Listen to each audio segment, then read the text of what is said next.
continuamos con el comentario de este escrito de Jorge Luis Borges acerca de Kafka y sus predecesores. Estamos haciendo un análisis de los arquetipos o de lo que significa el arquetipo para tratar de entender a este escrito en su, no diría en su totalidad, porque siempre es muy difícil entender un escrito totalmente, bueno, pero por lo menos tener una justificación medianamente interesante o importante acerca del arquetipo. En la charla anterior hablamos de si era suficiente una causalidad lógica para subordinar como efecto a una imagen arquetípica, esto es, el tipo a una supuesta causa general. O sea, subordinar en una relación de causa y efecto, a eso me refiero, a una subordinación lógica. O sea, si la imagen arquetípica es un efecto, es una consecuencia del arquetipo, que en cierta medida lo es, pero no existe el arquetipo si no existe nadie que pueda tener una imagen arquetípica. Por eso entonces comenté que no se puede hablar de un condicional en un sentido estricto, sino que más bien sería una especie de equivalencia. O sea, la imagen arquetípica sustenta al arquetipo, le da su naturaleza de existencia, y a su vez el arquetipo también hace lo mismo con la imagen arquetípica. Veamos la segunda cuestión, que es la cuestión ontológica. El tránsito de arquetipo a imagen arquetípica. Es decir, es una conexión entre arquetipo e imagen arquetípica, que dijimos que es la cuestión fundamental de los diálogos tardíos de Platón. Veamos, el egipcio colocaba entre la forma general o arquetipo y el tipo particular o imagen arquetípica el ectipo, siendo este el operador dinámico mental, el que permitía la operación abstracta de la construcción del tipo, y por otro lado, justificar la generalidad del arquetipo, así como al arquetipo mismo. Pero está claro que todo esto está inextricablemente unido. No todos los arquetipos tienen el mismo nivel de complejidad. Veamos. El arquetipo del concepto recipiente, copa, vaso, plato, cuchara, tiene como esencia la propiedad de contener. Obviamente un plato es distinto a una cuchara, pero ambos proceden del mismo arquetipo, pero aun siendo distintos, lo enriquecen. Un arquetipo no tan simple, es el que corresponde al concepto de muerte. Este arquetipo está asociado a lo que entendemos por el fin o culminación de un proceso, pero conocemos distintos tipos de muerte, no solo la biológica. En una determinada lectura, desde una perspectiva distinta a la vital, una muerte puede significar un renacimiento, un cambio. Aquí el arquetipo está sugiriendo el fin de algo, pero no un fin absoluto. En general, todo arquetipo tiene o posee una idea esencial que es única como comprensión, pero infinita en su extensión. Este infinito, evidentemente, no es actual, sino potencial, dado que la extensión depende de la cantidad de seres humanos que puedan construir cada uno su imagen arquetípica. Y esta es actualmente, obviamente, finita. Suponiendo una extensión temporal infinita, esto significaría la posibilidad de que la raza humana se extienda ad infinitum y de ahí el infinito potencial.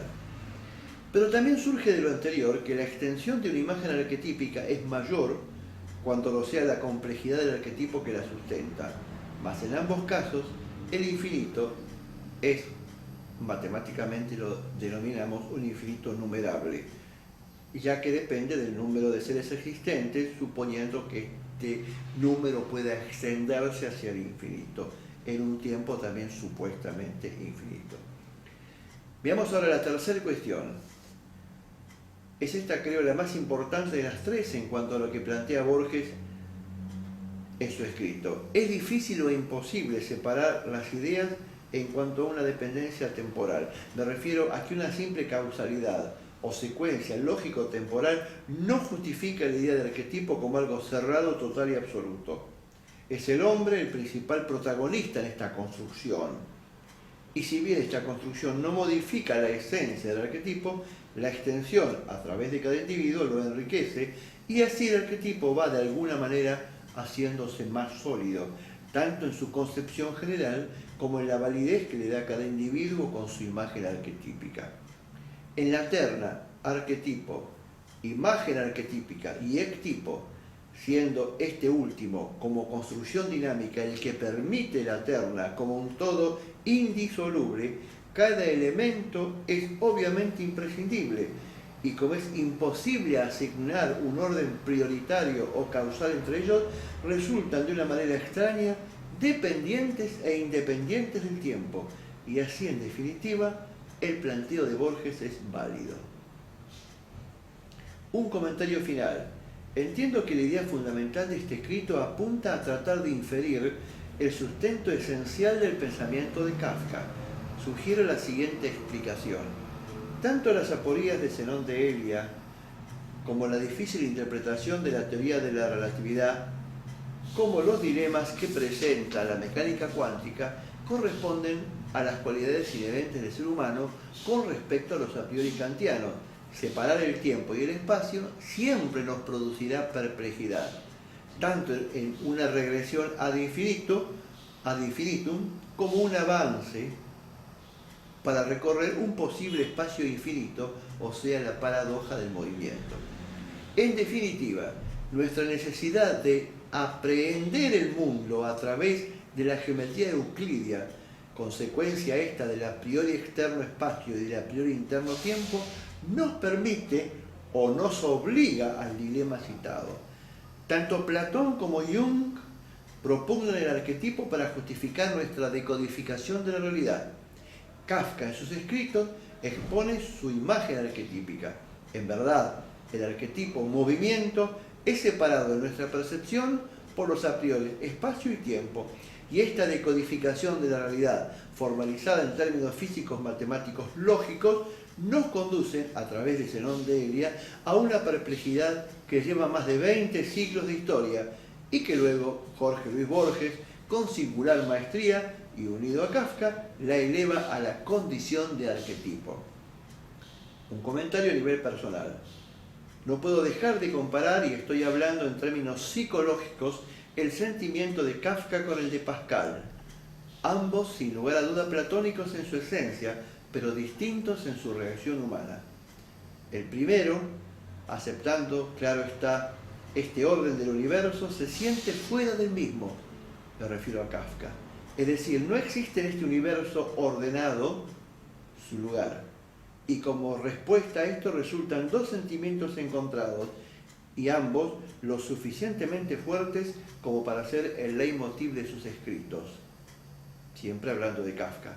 En Pascal, el sentimiento aterrador es consecuencia de esta adherencia al orden platónico y la elucubración posterior de una regresión infinita al estilo de Leibniz, en donde Pascal se vio multiplicado hasta el infinito y perdido en tiempos y espacios, también infinitos, no solo en números, sino también en extensión.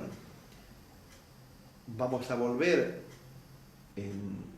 más adelante en el análisis de Pascal y la esfera de Pascal a ver por qué este sentimiento de Pascal es un sentimiento, es un sentir, digamos, dramático o trágico con respecto a la infinitud del espacio y obviamente también del tiempo.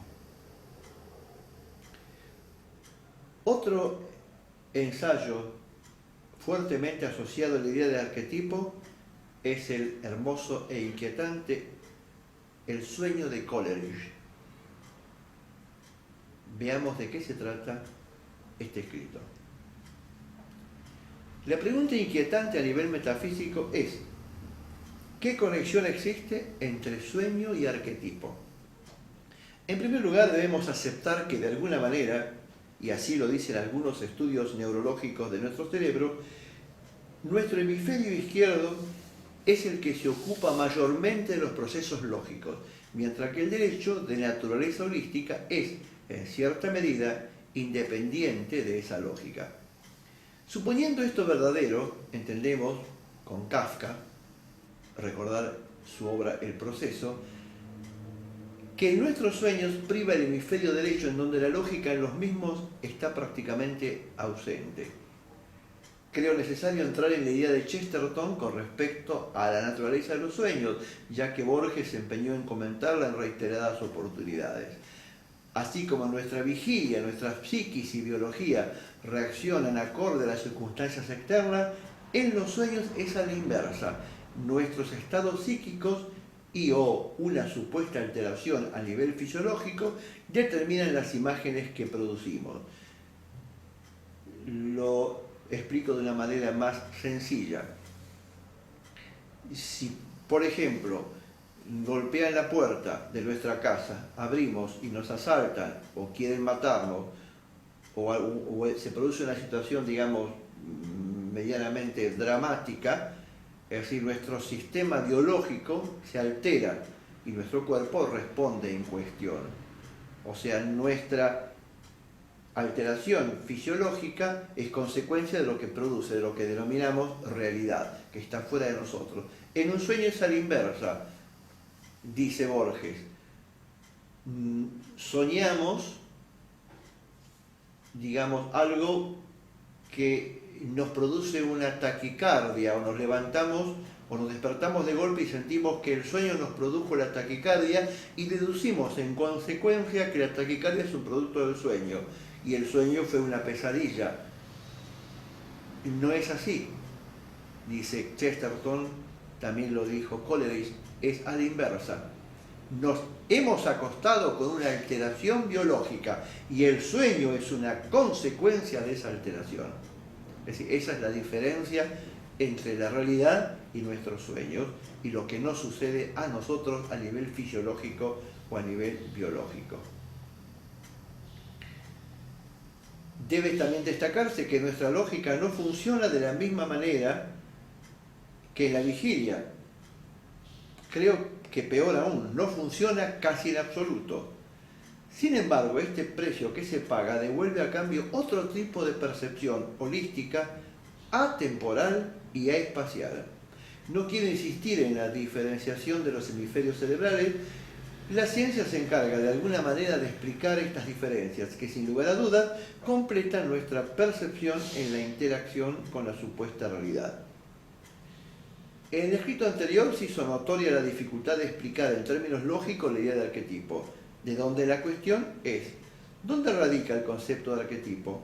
Entiendo que la única manera de explicarlo es que a través de la compleja evolución del ser humano, me refiero a que en el camino que lleva a nuestro sistema nervioso, desde el complejo reptílico, el complejo mamífero y finalmente al neocórtex, en algún momento de esta historia nacen los arquetipos como una extraña conjunción de estas tres instancias, distintas entre sí, pero inexorables y extrañamente unidas en la conformación del hombre.